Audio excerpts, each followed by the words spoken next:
Good morning, students. Now let's move on to the reading part of the chapter so that we understand the chapter better and know a little more about these multiple intelligences. We will also understand what a child can become if he or she possesses a certain kind of intelligence, what he can be good at and what he can achieve with a certain kind of intelligence. Now, as we already know, each one of us is skilled or good at something. But do you know that different people are intelligent in different ways?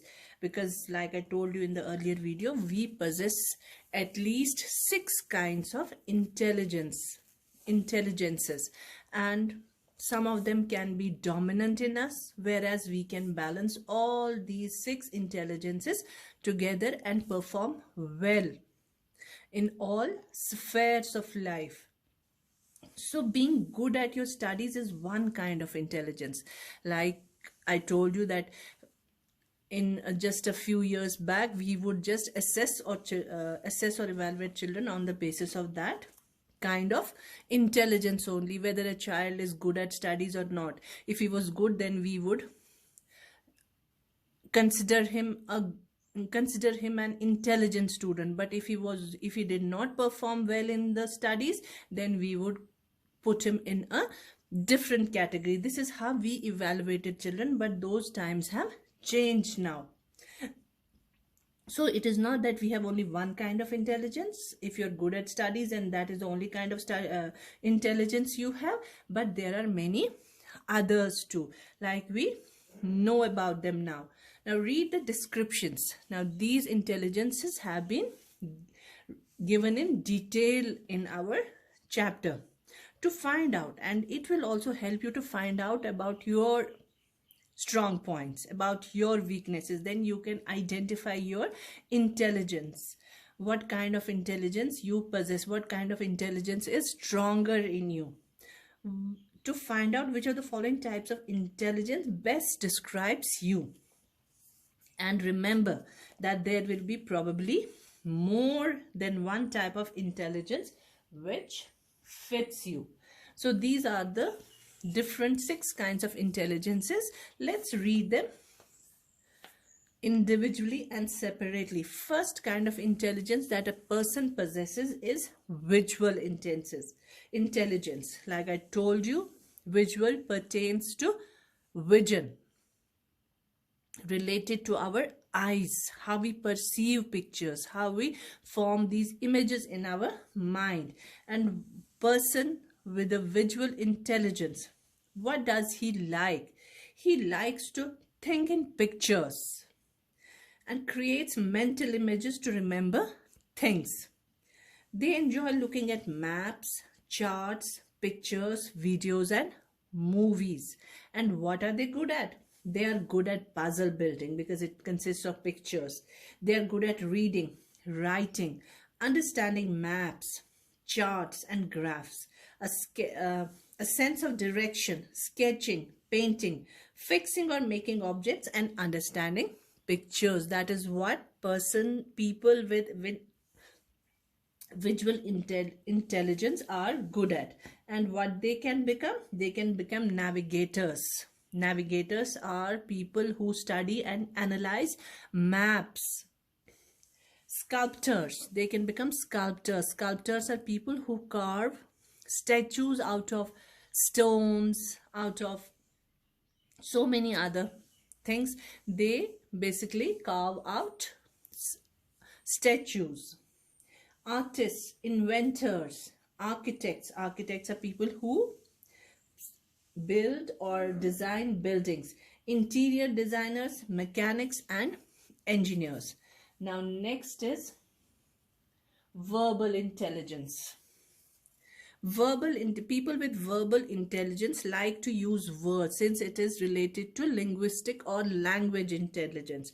So they like to use words and language. They speak well and think in words rather than pictures. They are good at speaking, writing, storytelling, listening, explaining, teaching, using humor.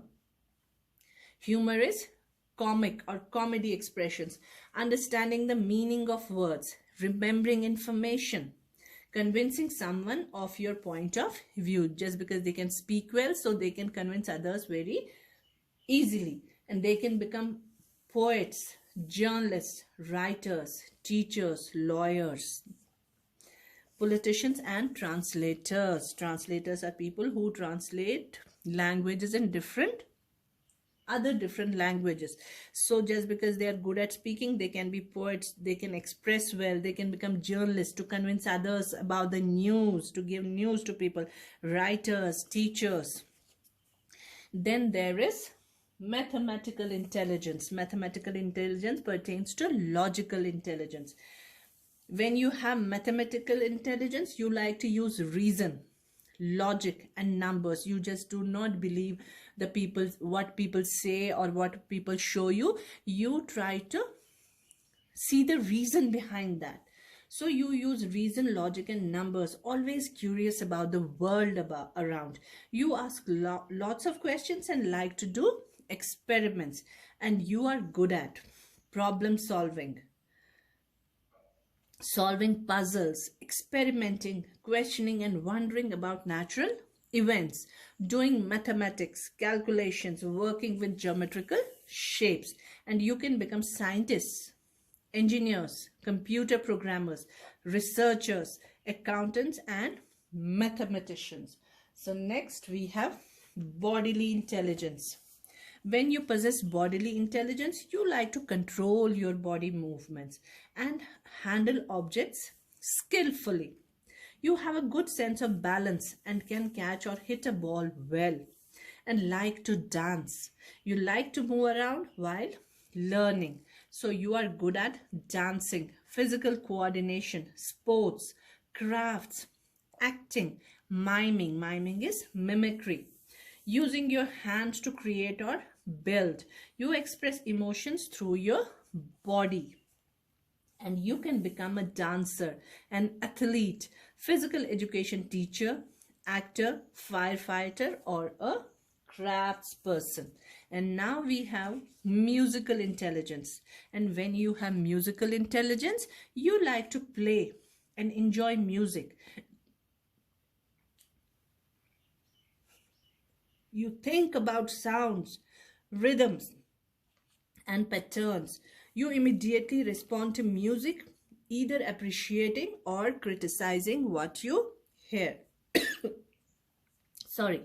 You are good at singing, whistling, playing musical instruments, recognizing tunes, composing music, remembering melodies, understanding the structure and rhythm of music. So you can become musician, obviously, disc jockey, singer, or a composer.